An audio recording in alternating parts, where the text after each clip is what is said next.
માલધારી સમાજના રબારી ભરવાડના દરેક યુવાન જાગૃત યુવાનો જેને સમાજ માટે કર્યું એવા લોકોની જોડે આ વિડીયો જાય. મિત્રો, જે સરકારને ગાળો બોલે છે કે નરેન્દ્રભાઈની પેનલ્ટી નરેન્દ્રભાઈ સરકાર ઊભી કરવામાં હતા, એમાં સૌથી વધુમાં વધુ 90% માલધારી સમાજ જોડાણો, એમાં અમે બી આવી ગયા. એટલે અમે કંઈક બોલીએ તો કોઈ ડર, અને જે લોકો સરકારને અમિતભાઈ નામ બોલી નરેન્દ્રભાઈનું નામ બોલીને ગાળો બોલે, એ જ ટિકિટ લઈને આવવાની એ જ લડે, એને કોઈ ડર નહીં. અને અત્યારે સરકારના વિચમાં સચ્ચાઈના સાચી વાત સમાજની વાત લઈને જવું હોય તોય ડર. જે સરકારમાં બેઠા છે એ તો બોલવા નથી, એમને ટિકિટની જરૂર છે, ક્યાંક ને ક્યાંક હોદ્દાની જરૂર છે. જે લઈને બેઠા છે એમને તો સરકારે એમ કહેશે કે તમને આપી ચૂક્યા છે.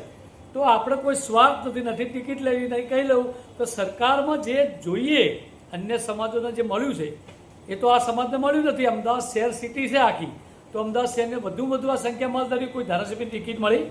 તમે ત્યાં મગજ ઉપર લો, તમારે કેટલા કોર્પોરેટરો હોવા જોઈએ? તો સરકારમાં જે રીતે આપણી સંખ્યા પણ આપણે માગીએ તો મળતું નથી. તો સરકારને અમે લડવું જોઈએ. તમે ક્યાંક ના ક્યાંક એક નાની ગાય જેવી બાબતમાં સરકાર અત્યારે ગમે તેમ કેમ હમણાં બુલડોઝર કોઈકના ઘરે કોઈ માલધારીના ઘરે પહોંચી ગયું.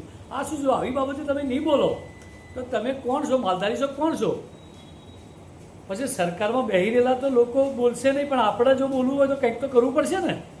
વિશેષ કંઈ કહેતો નથી, જાહેર વિડીયો છે, આપણે જાગવું પડશે, હિંમત બતાવવી પડશે, કંઈક કરવું પડશે તો જ આગળ થશે. આપ સૌને મારી વિનંતી, જય માલધારી.